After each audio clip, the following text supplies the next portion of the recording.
سورہ توبہ آیت نمبر 1۔ اعوذ باللہ من الشیطان الرجیم، براءۃ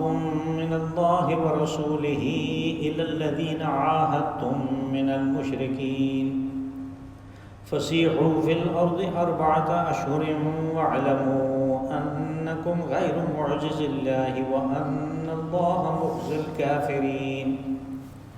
وَأَذَانٌ مِّنَ اللَّهِ وَرَسُولِهِ إِلَى النَّاسِ يَوْمَ الْحَجِّ الْأَكْبَرِ أَنَّ اللَّهَ بَرِيءٌ مِّنَ الْمُشْرِكِينَ وَرَسُولُهُ فَإِن تُبْتُمْ فَهُوَ خَيْرٌ لَكُمْ وَإِن تَوَلَّيْتُمْ فَاعْلَمُوا أَنَّكُمْ غَيْرُ مُعْجِزِ اللَّهِ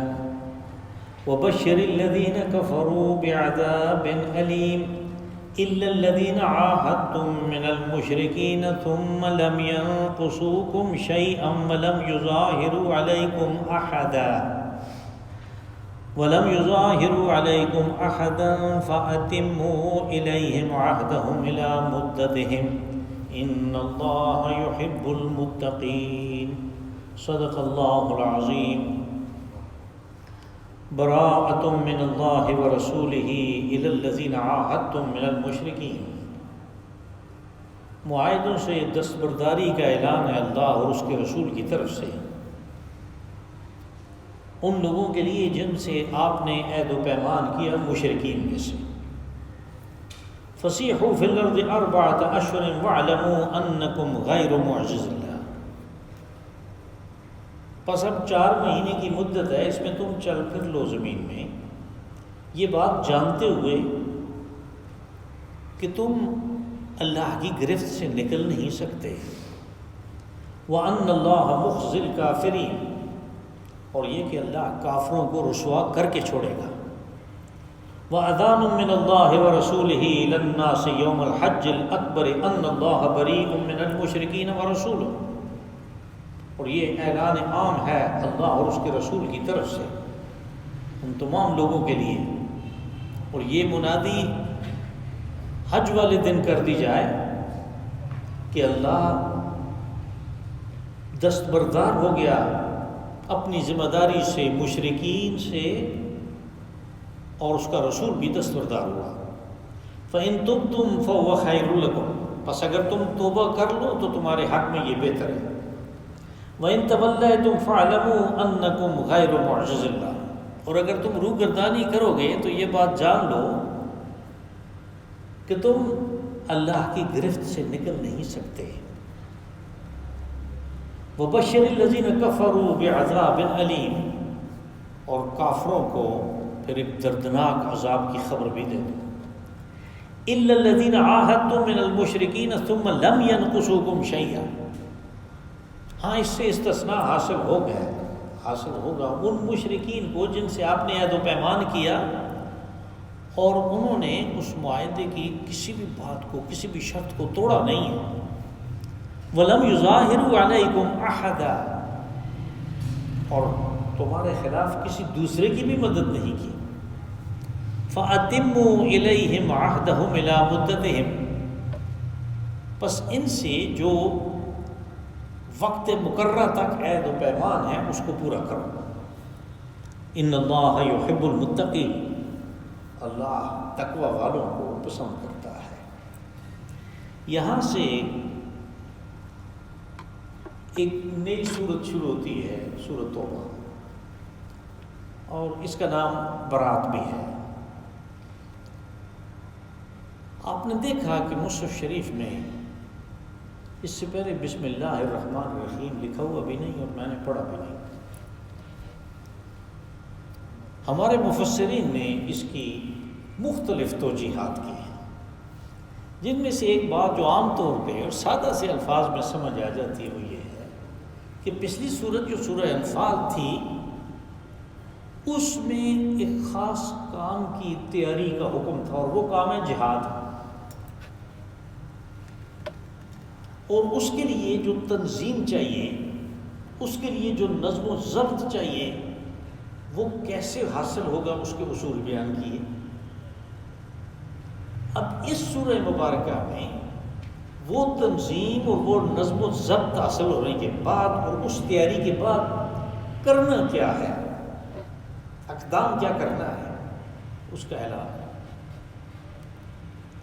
چونکہ یہ دونوں مضامین آپس میں بالکل جڑے ہوئے ہیں، اس لیے ان کے درمیان جو انفصال ہے، اصل میں بسم اللہ کیا ہے، دو صورتوں کے درمیان کہ یہ الگ ہے اور یہ الگ ہے، اس کی وضاحت کے لیے بسم اللہ ہوتی ہے۔ یہاں پہ اس کو رسول اللہ صلی اللہ علیہ وسلم نے نہیں رکھا، اور پھر وہ سلسلہ وہیں سے چلا، اور اس سے معلوم ہوتا ہے کہ یہ اللہ کی رضا کے مطابق ہے۔ یہ ایک سادی سی بات ہے، ہمارے مفسرین نے اس کے بارے میں اور بھی بہت سی توجیحات لکھی ہیں جن کی تفصیل میں ہمیں جانے کی ضرورت نہیں ہے۔ اس سورہ مبارکہ میں خطاب مشرکین سے ہے، منافقین سے ہے، اور ان سے بہت لمبا خطاب ہے منافقین سے، اور ان کا خوب زبردست طریقے پہ تعاقب کیا گیا، اور اس میں خطاب اہل کتاب سے بھی ہے۔ آپ کو اس سورہ مبارکہ کی تفسیر کے دوران ایک بات نظر آئے گی کہ پہلے تو یہ حکم تھا، اب یہ حکم آ گیا، ان دونوں میں تو فرق ہے، اور یہ بات تو بڑی عجیب ہے، یہ تو اللہ کا کلام ہے، اس میں ڈسکریپنسی تو ہو نہیں سکتی۔ تو وہ تو اس موقع پہ بھی میں تفصیل سے بیان کروں گا۔ یہاں پہ آپ ایک بات سمجھ لیں کہ رسول اللہ صلی اللہ علیہ وسلم کی بعثت دو طرف ہے، یعنی آپ کی ڈبل بعثت، ایک مشرکین عرب کی طرف جن میں سے آپ تھے، اور یہ وہ ہیں کہ جن کے اوپر آپ نے اتمام حجت کیا۔ جب محمد رسول اللہ صلی اللہ علیہ وسلم نے اتمام حجت کر دیا تو پھر کسی کا شرک کے اوپر مصر رہنا اور دین شرک کے اوپر قائم رہنا یہ ناقابل برداشت ہے، اور وہ ہو بھی عرب کہ جن کو اللہ نے یہ فضیلت بخشی کہ اپنا کلام ان کی زبان میں اتارا، جس طرح وہ اس کو سمجھ سکتے ہیں، خاص طور پہ اس زمانے کے لوگ کہ جن کی اپنی زبان میں اترا۔ زبانوں میں وقت کے ساتھ ساتھ تبدیلی آتی ہے، آج کل وہ چیز نہیں ہے، بہت فرق ہے، لیکن اس وقت یہ ان کی زبان میں اترا، یہ ان کو خاص اللہ نے ان کے اوپر مہربانی کی، اور وہ اس کو سمجھتے تھے، اور پھر محمد رسول اللہ صلی اللہ علیہ وسلم بیان کر رہے ہیں، اس کی وضاحت کر رہے ہیں، جیسے قرآن پاک میں حکم ہوا کہ لِتُبَيِّنَ لِلنَّاسِ مَا نُزِّلَ إِلَيْهِمْ، کہ آپ ان کو واضح کریں جو اللہ نے ان کی طرف اتارا ہے۔ اگر اس سب کے باوجود وہ اس شرک کے اوپر قائم رہتے ہیں اور مصر رہتے ہیں تو ان کے لیے اور حکم ہے۔ بعد میں آنے والے جو لوگ ہیں اور دوسرے جو دنیا کے لوگ ہیں ان کے اوپر آپ نے اتمام حجت نہیں کیا ہوگا تو کسی اور نے، اور دوسرے کا کیا ہوا اتمام حجت اس درجے کا نہیں ہے جیسے رسول اللہ صلی اللہ علیہ وسلم کا، اس لیے ان کے بارے میں اور حکم۔ اسی طرح مشرکین کے بارے میں جو احکامات ہیں وہ اور ہیں، اور اہل کتاب کے بارے میں اور ہے، اس لیے کہ دونوں کے جو سٹیٹس ہے اس میں فرق ہے۔ یہ ایک بنیادی چیز ہے جو اس سورہ مبارکہ میں نظر آئے گی، میں نے اس کی طرف اشارہ کیا، جب یہ چیز آئے گی تو میں اس کی وضاحت بھی کر دوں گا۔ اب رہ گیا کہ اس کے دو نام ہیں، یعنی توبہ بھی ہے اور برات بھی۔ برات تو اس کا نام ہوا کہ اس کے پہلے لفظ کی وجہ سے کہ اس میں اللہ نے خود اعلان کیا کہ میں بھی اس سے دستبردار ہوتا ہوں، اس معاہدے کی شرائط سے، اور میرا رسول بھی۔ بس یہ اتنی اہم بات تھی کہ اس کو اس سورہ کا نام قرار دے دیا گیا، اور پھر اس میں اس توبہ کا بھی ذکر ہے کہ جو ان اصحاب رسول صلی اللہ علیہ وسلم کی قبول ہوئی کہ جب وہ غزوہ تبوک میں، جس میں کہ عام لام بندی ہو چکی تھی اور حکم ہو چکا تھا کہ ہر ایک جائے گا، تو کچھ لوگ واقعی ان کے پاس عذر تھا، ان کے عذر کو قبول کیا گیا، لیکن یہ 3 آدمی تھے جو کہ غزوہ تبوک میں شریک نہیں ہوئے، لیکن ان کے پاس کوئی شرعی عذر بھی نہیں تھا اور انہوں نے پیش بھی نہیں کیا، انہوں نے کہا کہ ہم نہیں گئے، کوئی عذر نہیں۔ پھر ان کے بارے میں خاص حکم ہوا کہ ان کا کیا کرنا ہے، اور پھر کچھ وقت کے بعد 40 دن کے بعد یا 50 دن کے بعد ان کی توبہ قبول ہوئی، تو اس توبہ کی وجہ سے جو کہ بڑی اہم تھی، اس کا نام جو ہے وہ توبہ بھی پڑا۔ اللہ پاک نے فرمایا براءۃ من اللہ ورسولہ الی الذین عاہدتم من المشرکین، کہ اللہ اعلان کرتا ہے، اس میں جو لفظ الہ ہے، الی الذین، الہ، وہ صلہ اس بات کو ظاہر کرتا ہے کہ یہ برات جو ہے، یہ اعلان جو ہے ان لوگوں تک پہنچانا ہے۔ الہ کہا کہ اللہ اپنے آپ کو اور اپنے رسول کو بری قرار دیتا ہے ان تمام ذمہ داریوں سے جو مشرکین کے ساتھ معاہدہ کیا گیا اور ان کے اوپر عائد ہوئی۔ اب اللہ نے معاہدہ کیا رسول اللہ صلی اللہ علیہ وسلم،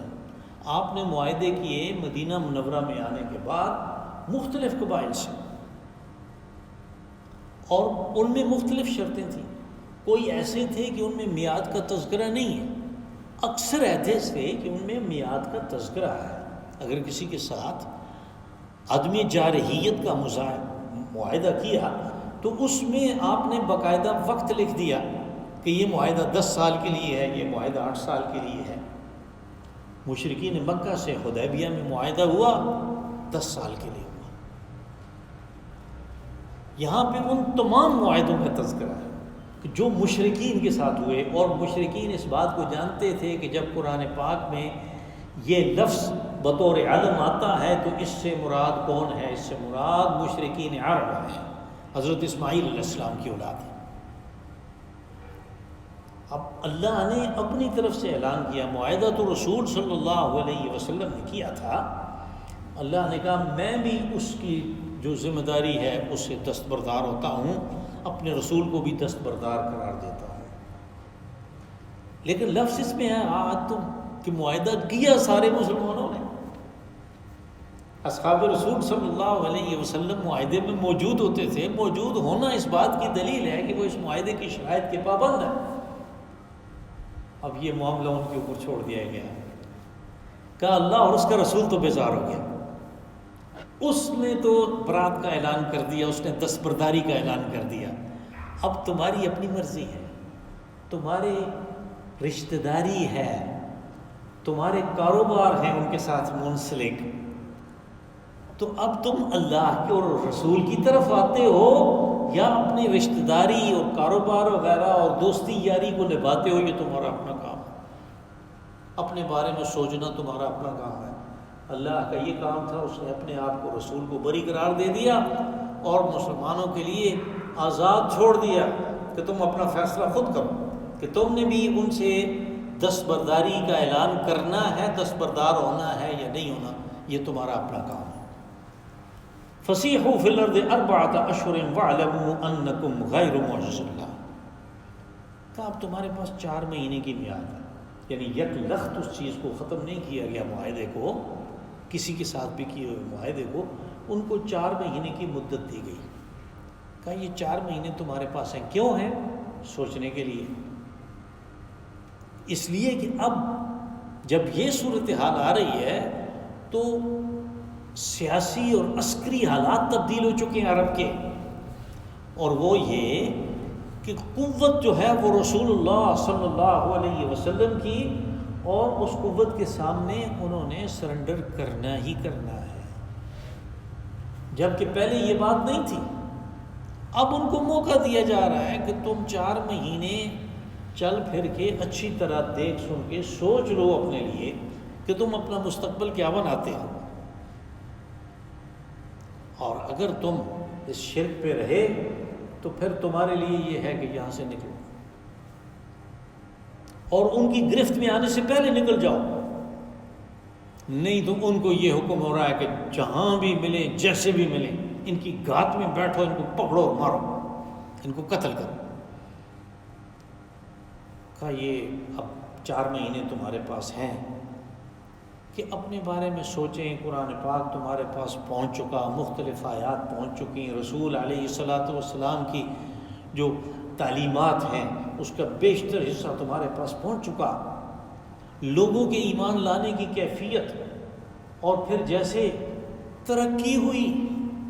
کہ فرد واحد نے یہ کام شروع کیا اور اب پورے عرب میں سب سے بڑی قوت ہے، تو تم اپنے لیے فیصلہ کرو۔ اس فیصلے کے لیے، سوچنے کے لیے ان کو 4 مہینے کی مدت دی گئی۔ دوسری وجہ یہ ہے کہ 4 مہینے ان کو اس لیے دیے گئے کہ اشہر الحرم آ رہے ہیں جس میں قتال اور جنگ و جدال جو ہے حضرت ابراہیم علیہ السلام کے زمانے سے ممنوع آ رہا تھا، تو اب اشہر الحرم آ رہا ہے۔ اب آپ دیکھیں گے آگے کہ اعلان تو حج کے مہینے میں ہوا، حج کے دن ہوا، یہ بات ان کو حج والے دن پہنچائی گئی، تو پھر اس کے بعد کون سے اشہر الحرم رہ جاتے ہیں؟ اصل میں اس زمانے میں انہوں نے نسیح کے قاعدے کی وجہ سے مہینوں کو ادھر ادھر کر دیا تھا، تو اس قاعدے کی وجہ سے وہ مہینے غالباً اشہر الحرم آ رہے تھے، تو اس لیے ان کو 4 مہینے دیے گئے تاکہ اس میں قتال نہ ہو، اور کہا کہ یہ بات جان لو کہ تم بھاگ نہیں سکتے۔ معجز اللہ کا یہ مطلب ہے، یعنی اللہ کو تم تھکا نہیں سکتے، اس کو تم عاجز نہیں کر سکتے۔ اگر کہیں کہ کوئی شکاری مثال کے طور پہ سارا دن شکار کے پیچھے لگا رہا لیکن وہ اس کے قابو میں نہیں آیا، تو عرب کہیں گے کہ عاجز الصید، کہ شکار نے اس کو بے بس کر دیا، تھکا دیا۔ اور یہ تھکنے کا لفظ ایسا ہے کہ یعنی آدمی یا وہ چیز جو تھک جاتی ہے وہ اپنی روٹین کا جو عام جو وظیفہ ہے اس کو چھوڑ دیتی ہے۔ ہم بھی استعمال کرتے ہیں، کسی گاڑی کا انجن پرانا ہو جائے کہ تھکا ہوا انجن ہے، یعنی یہیں سے یہ لفظ مختلف زبانوں میں مفہوم ایک ہی ہوتا ہے۔ تو کہا کہ تم اللہ کو عاجز نہیں کر سکتے، اس کو تم تھکا نہیں سکتے، یعنی اس کے قابو سے تم نکل نہیں سکتے۔ شکار نکل جائے نا، کہتے ہیں عاجز الصید، اس کو شکاری کو شکار نے تھکا دیا، لیکن تم نہیں نکل سکتے، وہ بات نہیں ہے، غیر معجز اللہ۔ وَأَنَّ اللَّهَ مُخْزِي الْكَافِرِينَ۔ اب دوسری بات ان کو یہ بتائی کہ دیکھو تم جس چیز کو لے کے گھوم پھر رہے ہو کہ ہم بڑے عزت دار قسم کے لوگ ہیں، یہ عزت ہمیں ہمارے اس آبائی دین کی وجہ سے ملی ہوئی ہے، سارے عرب میں ہمارا اقتدار ہے، ہم اس دین کو کیسے چھوڑ سکتے ہیں، اور واقعی سارا عرب ان کی عزت کرتا تھا، لیکن اب صورتحال تبدیل ہو گئی۔ اس سیاسی تبدیلی کو سمجھنے کی کوشش کرو، اگر نہیں سمجھو گے تو تم رسوا ہوگے، یعنی جس عزت کے پیچھے تم پڑے ہوئے ہو کہ ہماری وہ سابقہ عزت بحال ہو، وہ کہاں بحال ہوگی، تم رسوا ہوگے۔ اور یہ رسوائی 2 طرح کی ہوئی، ایک تو یہ کہ مومنین کی تلواریں ان کے لیے میدان میں نکل آئیں اور ان کے سامنے وہ بے بس ہو گئے، اور دوسری یہ کہ کچھ لوگوں کو بھاگنے میں عافیت سمجھی کہ یہاں سے ہم بھاگ جائیں، بھاگ کے کدھر جائیں، وہ مختلف سفارشوں کے ذریعے سے ان کی جان بخشی ہوئی اور ان کو واپس لایا گیا اور وہ مسلمان ہوئے۔ تو کہا کہ تم اگر یہ بات جو ہے اس کے اوپر اڑے رہے تو پھر تم رسوا ہوگے۔ وَأَذَانٌ مِّنَ اللَّهِ وَرَسُولِهِ إِلَى النَّاسِ يَوْمَ الْحَجِّ الْأَكْبَرِ۔ اذان یہاں پہ اپنے لغوی مفہوم میں ہے۔ ہم جو اذان دیتے ہیں کہتے ہیں اذان کا وقت ہو گیا، تو یہ ایک اس لغوی مفہوم سے ایک اصطلاح بن گئی کہ نماز کے لیے آواز لگاتے ہیں۔ اصل میں لغت میں اس کا مفہوم ہے اعلان کرنا، منادی کرنا۔ یہاں پہ یہ اپنے اس لغوی مفہوم میں ہے کہ اس کی منادی کر دی جائے۔ اللہ اور اس کے رسول کی طرف سے یہ ایک منادی ہے تمام لوگوں کے لیے۔ اِلَى الَّذِينَ عَاهَدتُّم مِّنَ الْمُشْرِكِينَ، کہا یہ ان لوگوں کے لیے ہے کہ مشرکین میں سے جن سے تم نے معاہدہ کیا، اِلَى النَّاسِ، سب لوگوں کے لیے، یوم الحج الاکبر، کہا یہ اعلان، یہ منادی حج اکبر کو ہونی ہے۔ حج اکبر کا لفظ اس لیے استعمال ہوا کہ عرب عمرہ کو حج اصغر کہتے تھے،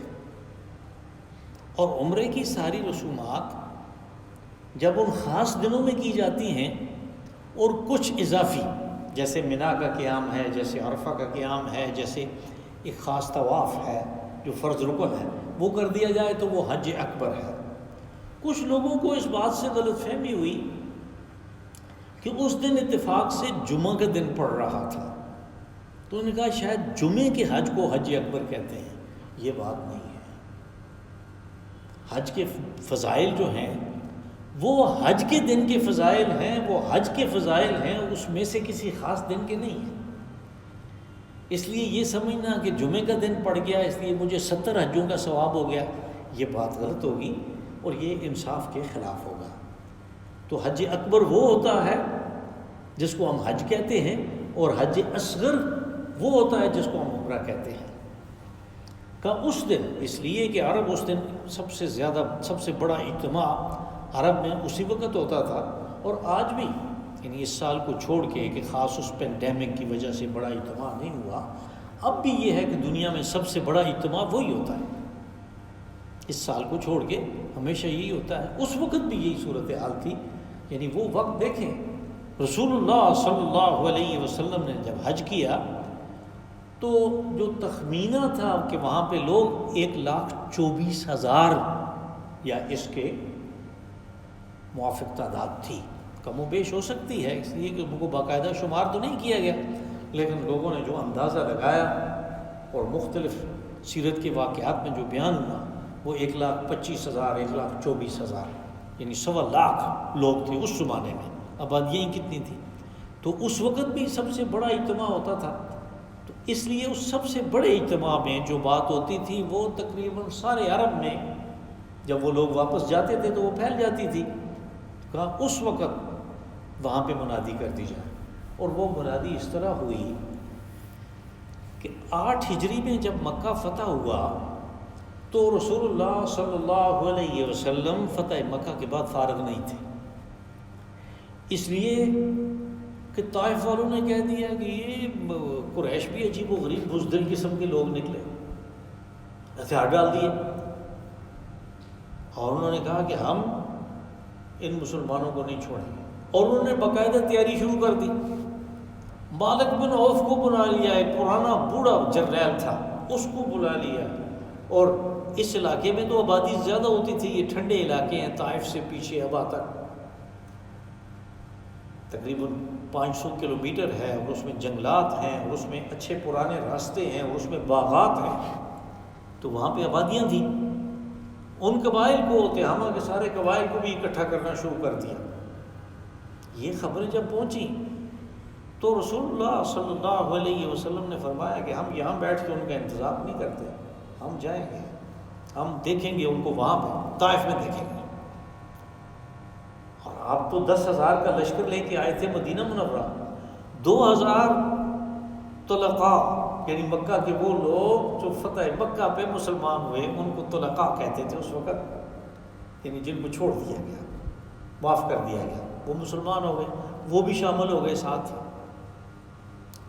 12,000 کا لشکر تھا، اس لشکر کو لے کے آپ نکلے، اور پھر اس کے بعد بہت وقت لگا، حنین میں معرکہ ہوا، پھر طائف کا آپ نے محاصرہ کیا 20 دن، تو آپ فارغ نہیں تھے۔ آپ پھر جب واپس آئے تو مدینہ منورہ چلے گئے۔ اگلے سال رسول اللہ صلی اللہ علیہ وسلم نے حضرت ابو بکر صدیق کو حج کا امام بنا کے روانہ کیا، لیکن ابھی مشرکین کو منع نہیں کیا گیا تھا کہ تم شرک کے طریقے پہ یہ اپنے جو ایجاد کر لی ہیں تم نے طریقے طواف کے اور سعی کے اور قیام جو ہے مینا کا اور مزدلفہ کا اور عرفات کا، کہ اس کو ان کو مگر منع نہیں کیا گیا۔ وہ مشرکین نے 9 ہجری کو اپنے طریقے پہ حج کیا اور مسلمانوں نے اپنے طریقے پہ حج کیا۔ حضرت ابو بکر صدیق رضی اللہ عنہ امیر تھے، جب وہ جا چکے تو پیچھے سے یہ آیات اتری، تو رسول اللہ صلی اللہ علیہ وسلم نے حضرت علی رضی اللہ عنہ کو بھیجا کہ تم جا کے اعلان کرو۔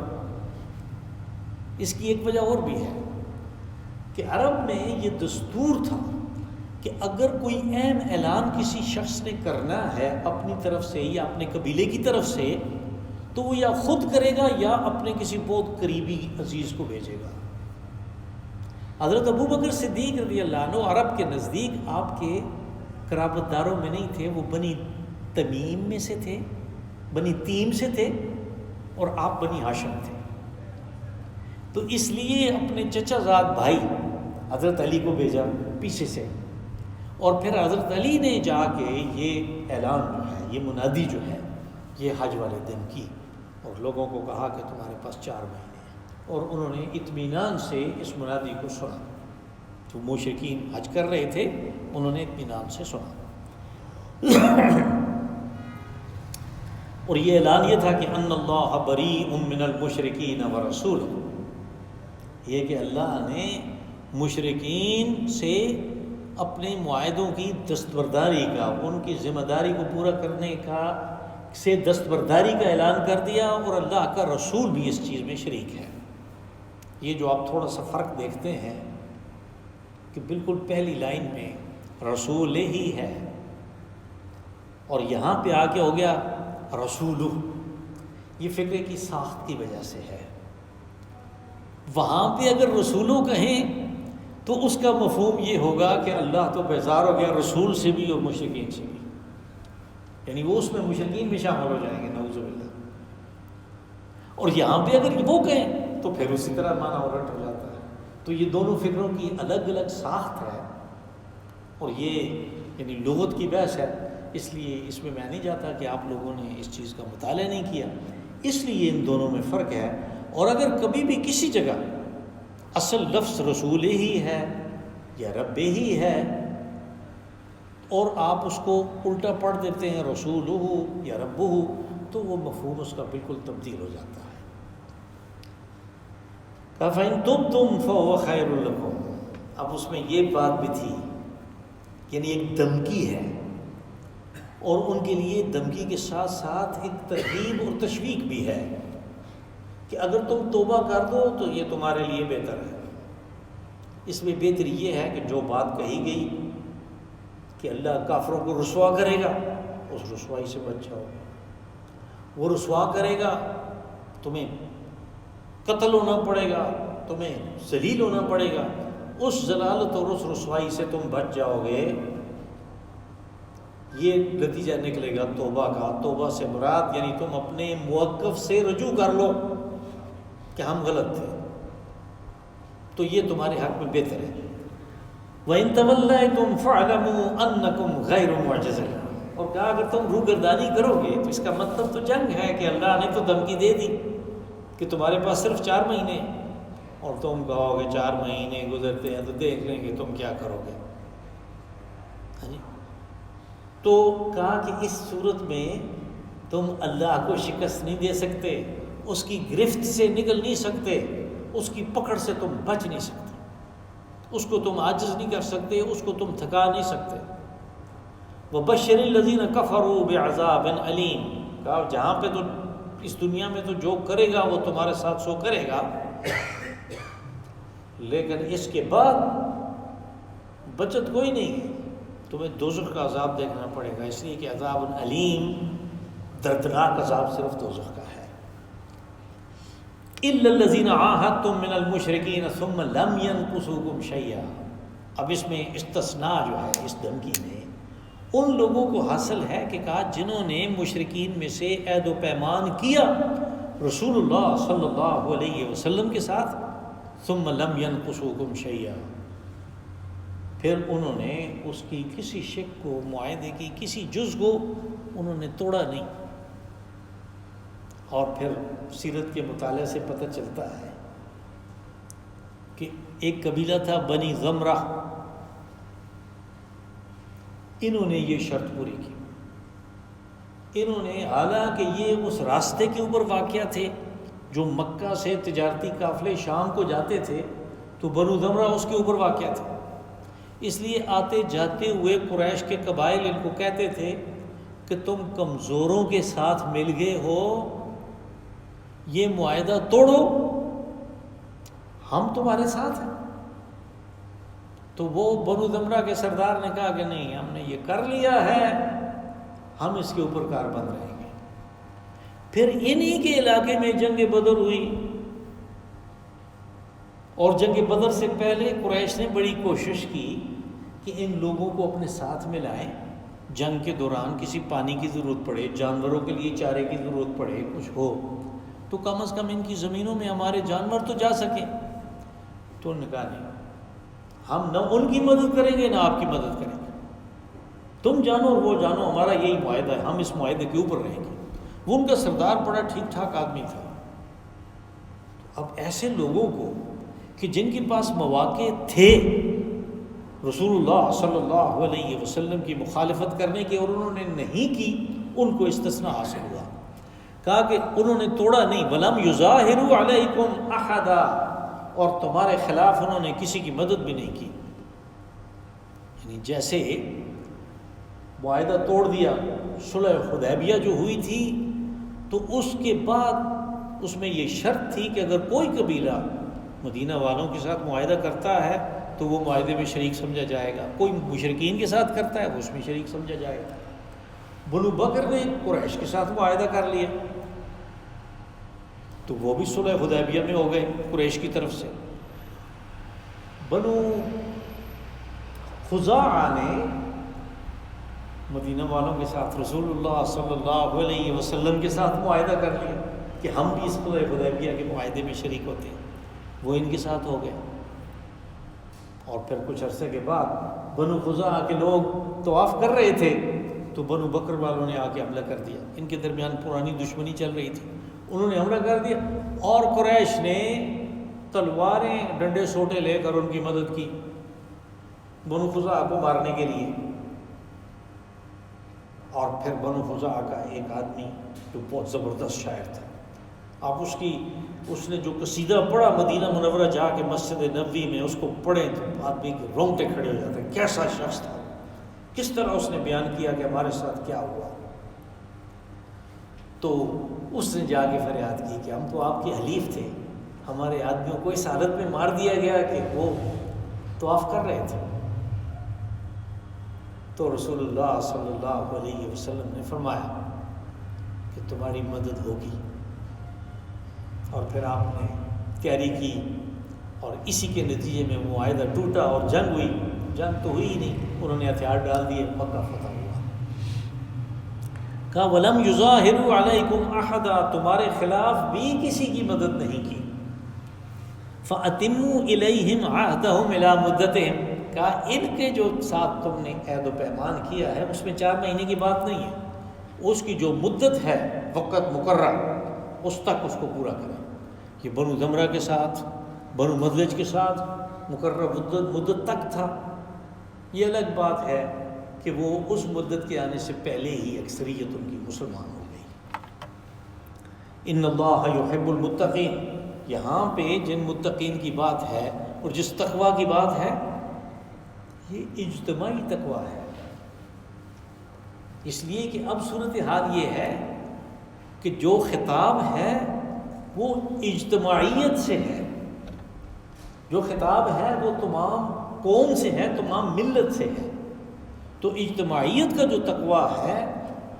ایسے تقوی میں شامل لوگوں کو اللہ پسند کرتا ہے۔ اللہم صلی وسلم وبارک وانعم علی عبدک و رسولک و نبیک محمد صاحب المقام المحمود